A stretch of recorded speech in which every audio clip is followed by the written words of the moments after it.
I am completely and utterly in awe of you. Yet I am terrified of you and all that you embody. I am forced to wonder how something so gentle possesses the strength to rip things apart at the root, the foundation. You scare me. Yet I am so completely in love with you. Even when you are as fierce as a hurricane and as destructive as a tsunami, I ache to protect you from those who wouldn't know what to make of you, from those who would condemn you for your passion, from those who lack the wherewithal to comprehend the magnitude of your beauty. But I know that there have been days when I also didn't know how to appreciate you either. And my protection was more of an act of self preservation, a sign of my own weakness, a symbol of my fear of you. You resent my desire to tame you. You resist my attempts to water you down to make you more digestible. There is a raging war between us that the world couldn't see. And I wonder, how could they not smell the gun smoke, the carnage of us? This has been all out warfare in the name of loving you, of being loved by you. We have always been tumultuous, but it's been different these days, haven't it? And I am the one to blame. I am the one who pulled the trigger on us and caused this mass casualty of the heart. But don't you see that I am trying to remedy this mess we have caused? You have been begging for freedom, to be released into the wild, to tell the world of the perils of hells we've encountered on this journey. You want to tell the world of our love and of its beauty, but don't you get it? We have the power to shatter realities and the capability to end worlds with our love. We are an utmost dangerous pair. Do you understand that this is why I'm so afraid of you, of loving you, of being loved by you? We are phenomenal together. But I can't help but wonder if we'd be better off apart. For the sake of my heart, is it better to end this on a high note? The first draft. Maybe we've run our course, beloved. You served me well over the years, but maybe it's time you set me free so you can love someone else, someone more deserving than me, someone who won't make a mess of things. But I know you well enough to know that my concerns mean nothing at all. You will continue to show up here, knocking on the doors of my soul, begging me to let you in so we can make love amongst the chaos we've created. Knowing that someone somewhere will find beauty in the wreckage of our love amongst the ink smudges, half-filled notebooks, and collections of broken hearts, we are a beautiful threat. And I am in awe of you. So like you, I refuse to give up on us.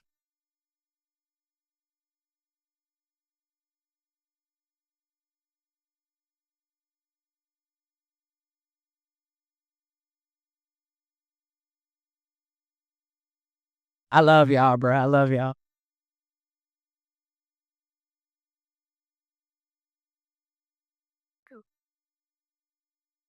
So this next one is titled For Shanoya.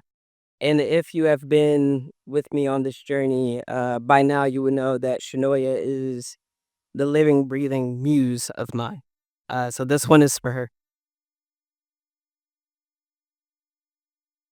Here I am, falling in love with the way I fell in love with you so long ago.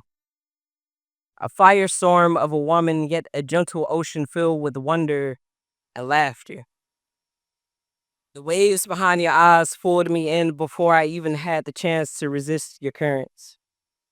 It was there that I watched you evolve into something beautifully devastating. You were a mirage, an alluring illusion, and I was in awe of your ability to shape shift your broken pieces into something worth giving to those unworthy of you. I still think about the layers I witnessed you shed. You were grieving in private, but I was an audience of one offering my love from across the aisle. I prayed it would reach you in time to remind you that you were seen and loved. Your silent cries were heard from miles away, even on the days when you dressed yourself in in your best smile. Whenever your eyes met mine, I knew you needed to be filled. So I wrote to you.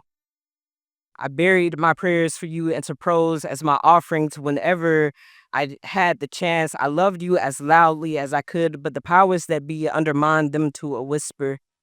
And I think I spent more time learning how to love you under the veil of secrecy than I spent learning anything else, but you were the greatest body of homework that I ever had the privilege of studying. The greatest heartbreak that I ever had the honor to endure because I loved you something holy, something godlike, something bigger than either one of us ever spoke about, but I knew that we didn't have to. But when God gives you an assignment, you never ask questions. And what an honor it is to have loved you in God's name alone. I thank you for allowing me to see you on the days when all you wanted to do was hide. On the days when you felt your most vulnerable, for the days you left the windows to your soul open just for me. You are a journey I'd never stop being thankful for. You have been my biggest lesson in love and acceptance. You taught me what it means to love and let go, to love and be grateful, to love and to love. You taught me much more than you'll ever know. There are days when I wish I still could have been your soft landing, the safe space for your heart to come out of its hiding place, but I know that when God gives you an assignment, you never ask questions. And even when I wanted more time, even when I wanted to do more, I could look at your pictures now and hear God say, well done.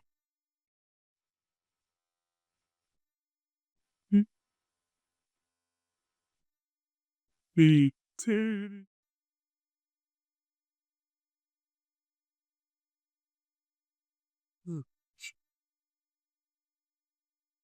So this one I wrote back in whatever year. I was like 22, 22. I'm almost 29 now. So I know people still ask me if I'm like 16 as well. Um this one is titled Right of Me. They will stand in the midst of the graveyard and marvel at the carnage, deem it beautiful, worthy of utmost praise. Some will even offer their bones for the sacrifice. Tell you to make them beautiful. They will ignore the haunting. Looming shadows will not faze them. They will wish to be added to the wreckage right of me. Immortalize me in the ways you've done to others that have come before me that will not care of your exhaustion. Have no mercy on your soul. They will demand the skeletons to dance, to move, to recite, to write, make me beautiful. They will poke fun at the ghosts of lovers past. Shake loose tombstones of love poems to be read aloud. They will demand to know the stories. For you to fill in the gaps between the sunrise and sunset of a love grown cold, they will demand for you to excavate the broken hearts. The yearnings you've long laid to rest, paint me a mural of your muse. The one you bled for years, may your longing move me to tears. To love a poet, it seems. It's a wish to see yourself cut open, exposed, autopsied on a page or a stage, to donate your blood to serve as ink to a pen. Right of me. Write for me, write about me, that will beg and plead, dragging the shell of your other's lovers who have had the honor of being displayed in a verse. They will compare their organs. Question why not them too? What is it about them that they cannot compel this pen to dance across the paper to capture them? They will stand in the graveyard and point at the women they'll refuse to name. Look at how pretty you told of your hurt, your passion, your angst, your pain. Write me. Write me. What about me? They will have no respect for the dead. They'd only wish to be a part of the carnage, as if this pain is the most beautiful thing they've ever had the privilege of unearthing.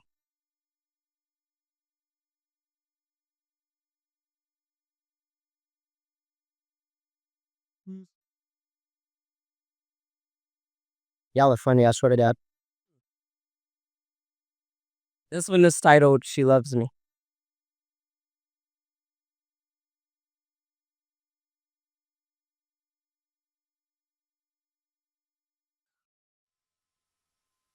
This side of the room is cracking me up. I swear to I swear.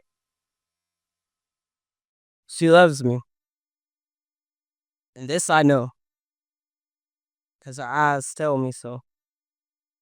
She looks at me as if it was I who hung the moon and the stars in her night sky. Like it was my voice that commanded the sun to shine so that it could bathe her skin in its warmth. She loves me. I can tell by the way she says my name, as if she is desperate to remember the way it tastes as it slips from her tongue, as if there may be a day when it will slip from her memory. She loves me, and this I know. She holds me close. If it is only in her heart and soul alone, she loves me to her own detriment. Even though it breaks her heart and mind, she loves me. Even if I would never be who she could claim as her own, I am at the center of her fantasy. Her deepest desire, she craves me mentally, physically, and emotionally, while I hold the strings to her spiritually. She loves me, and this I know. But there are days like today in this moment where I know she wishes her love for me was non existent because she was reminded of her role, that she exists just on the fringes of my imagination. That is all she could ever be to me. She loves me but to her own detriment, and I am watching her unravel. Her heart deteriorates right in front of me, but she tells me that she is okay, that she accepts our fate, but she looks at me as if the moon and the stars are dimming in her night sky. Like she knows I can never be her saving grace. Her love is fading, and I am forced to ask myself if that is really such a bad thing. Because I want her to resent me, to reclaim all of her energy and cast me away to the abyss as a faded memory, leave nothing but nostalgia in my place. But she loves me. And though it pains her more than anything to stay, she can't bear the thought of pulling away, so she stay stuck in limbo, contemplating the questions that hurt the most. But she looks at me as if I had pulled her moon and stars from her night sky. And the taste of my name ain't as sweet anymore as she says it with a bite of bitterness at the back of her throat. She loves me, but to her own detriment. And I know this because the coldness in her voice tells me so, and I love her, but I have to let her go, even if the weight of it pressures my soul.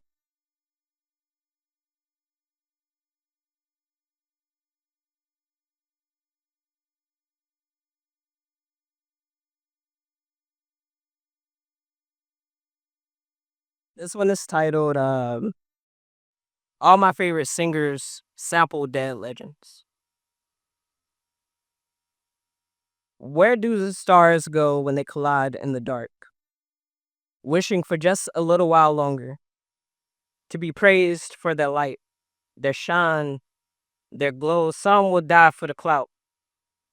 Others will die trying to escape it. And here I am, just a nigga too amazed with words to realize that I too am a dying star. I've collided against the dark of night too many times to count. Have you ever confused coffins for clouds? Gasped for a breeze when you've flown too close to the sun? All my favorite singers sample dead legends. All my favorite singers pray to become legends. They fantasize about becoming immortalized in their bars, and ain't that something morbid? To pray for your freedom, to become your prison. Trap me in your muscle memory. Recite my words aloud, make me your Sunday sermon. Chain your bones to the words I was too afraid to speak out loud. And to the ones that made you swoon in a room full of the broken, dig a little deeper now. There's a melody and the grains of sand under the weight of your soul. Sample your pieces and make a masterpiece of your scars. I wonder of the stars, praying to become legends in death, to crave to be remembered when their time comes. What happens when the shine fizzles out before we're ready? when the wishes are hitched to our glow before we've even gotten a chance to cast our own. All my favorites are dead legends in the making. And I can't help but wonder what will happen to me when I am all out of steam to chase the light. Thank you.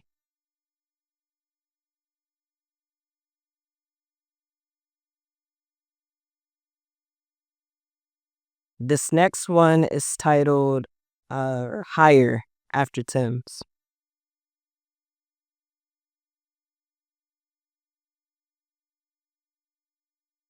I've fallen. The kind of falling that comes with a soft landing into the arms of love. You are my prayers taking form in flesh. Dreams manifested into the sound of your heartbeat. I've fallen. Like leaves leaving the trees in the month of October. When I bumped into a stranger with an embrace that felt familiar, see, love took hold that night. As we sat and lost ourselves in conversation, time lapsed into oblivion. The front seat of my car turned into a confessional. Your laughter was the greatest song that played in my ears, and I was followed.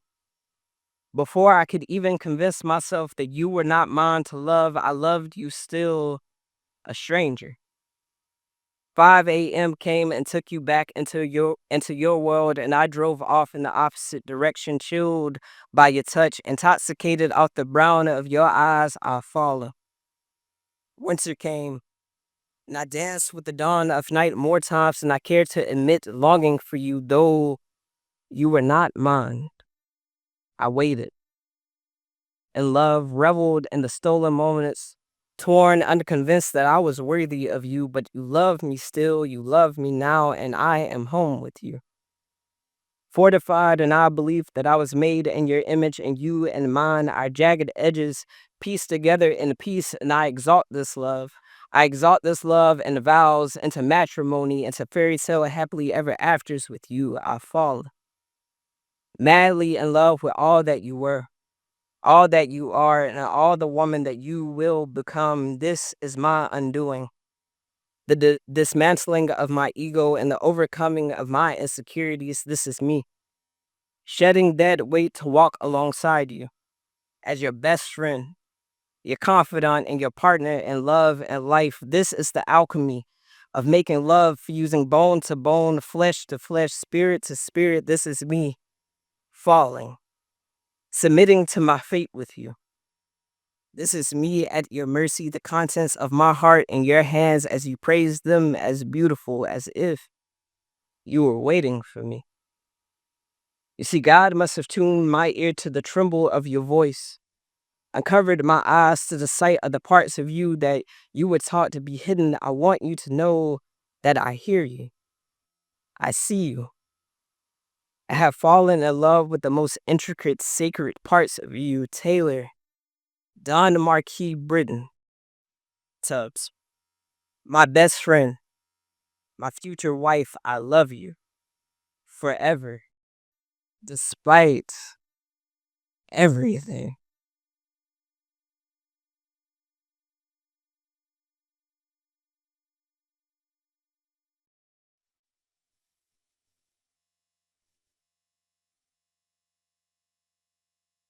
And this, I'm gonna wait for her to recover.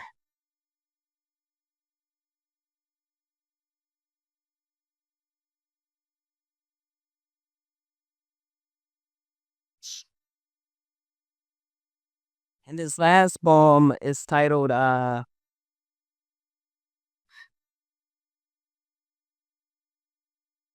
this last poem is titled Resurgence.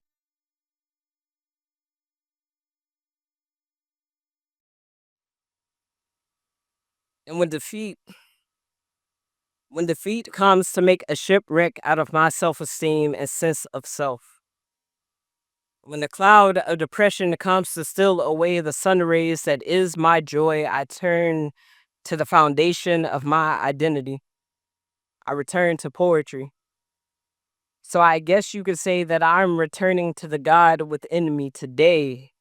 I ache and I hurt, but I turn my tears into prayers. I bleed ink in the name of salvation, remembrance of my purpose. The storm clouds of today cannot stop me from saying tomorrow's promise of another opportunity for growth. As long as I remain on this earth, I still have another chance to do and become better. Better than my mistakes. Better than the mishaps and shortcomings. I return to this tool to restore my faith in myself. Though the pain radiates from my heart and spreads throughout my body, I lean on my God to carry me through the night.